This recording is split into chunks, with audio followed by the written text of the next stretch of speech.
Yo, welcome back to my channel. I hope everybody's been doing amazing. I know it's been a minute since I've been like live in action, but I'm back with another real estate video. I know we haven't been doing the education aspect. I've been like doing a lot of education on Instagram, so make sure you guys go follow me there.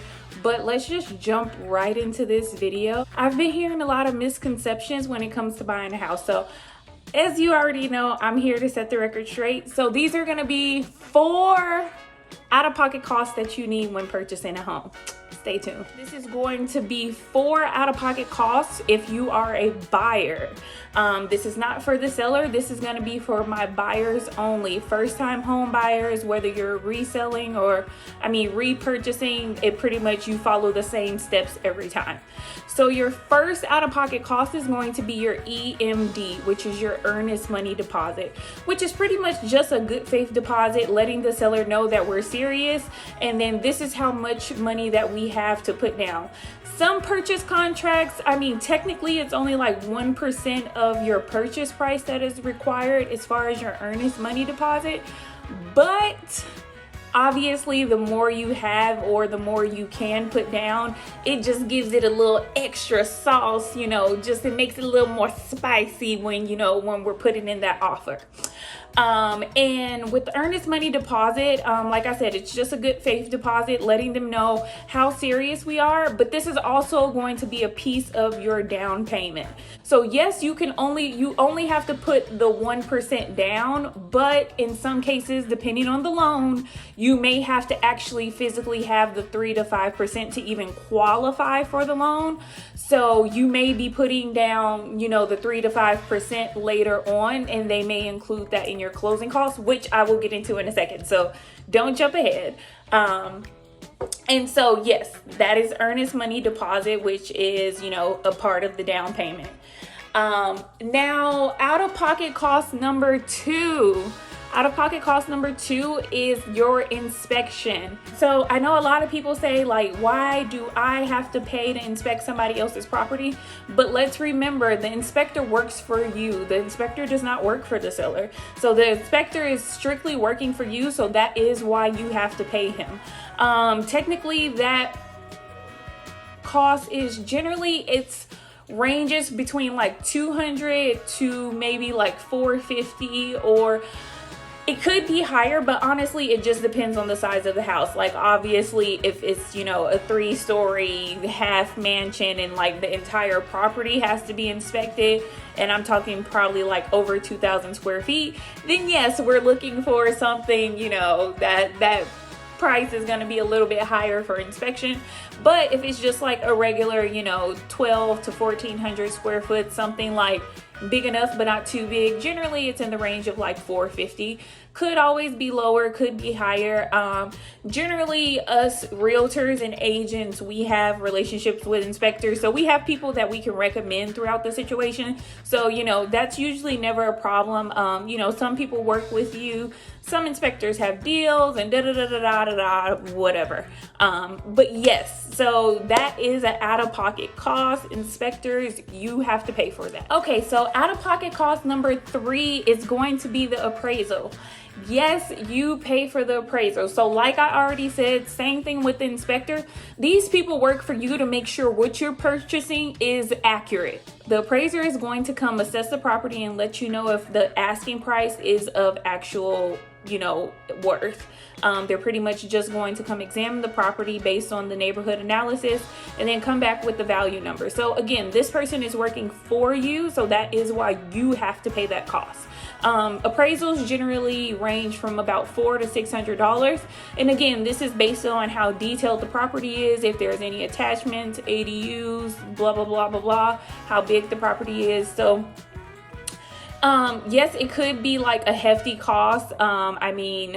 Pretty much between the appraisal and the inspection, we're already at about $1,000 per se. It could be less. Like I said, some people have certain relationships, so lenders have their own appraisers that they prefer to work with. So that is an out-of-pocket cost. Sometimes that can be tied into closing costs, but that is totally based upon the lender. So again, do not hold me to that. Number 4, out-of-pocket, which is the last and final out-of-pocket cost for a buyer, is going to be closing costs. Now, I know so many people get closing costs misconstrued because it's a big misunderstanding between down payment and closing costs. But when you think of a total purchase price, including closing costs and down payment, if you're purchasing a home for $500,000, all together you're gonna, outside of your appraisal and inspection fee, you're gonna need about 5 to 8% of the $500,000, which will include the down payment and closing costs. Now, yes, sometimes people come across credits. You may, receive down payment assistance. The seller may give you credits. Those situations are not always guaranteed, but I know it's happened, just amongst us when we talk. I know it's happened to different people. Everybody's situation is different. So just because somebody else had something else happening to them and they were credited a portion or whatever, that does not happen in everybody's situation. Everybody's situation is totally different.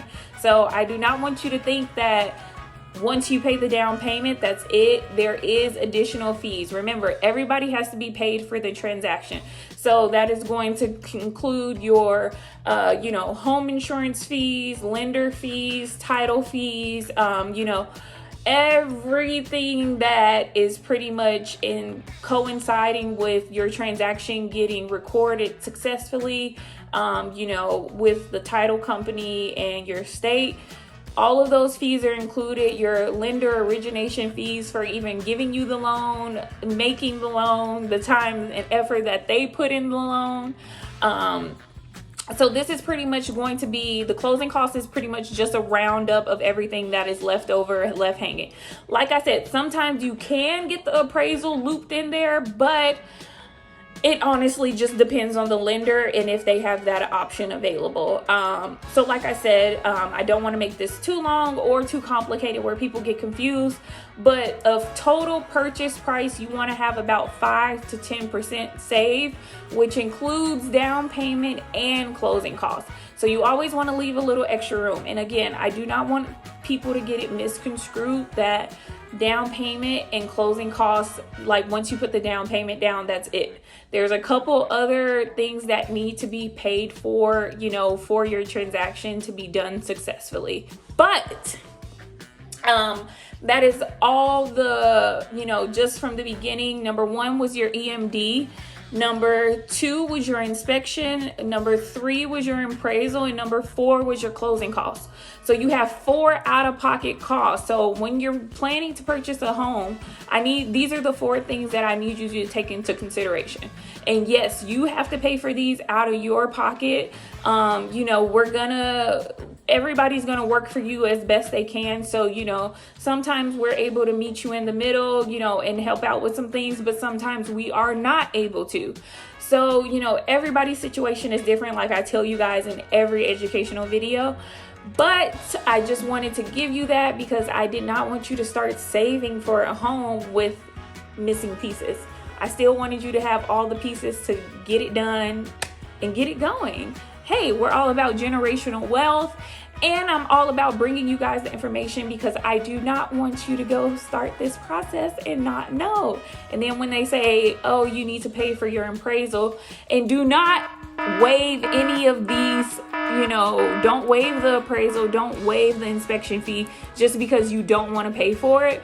Trust me, I've seen very, very gritty situations, and in the long run, it just hurts. So do not waive those things just because you don't want to pay it. Just go ahead and get it taken care of however you can.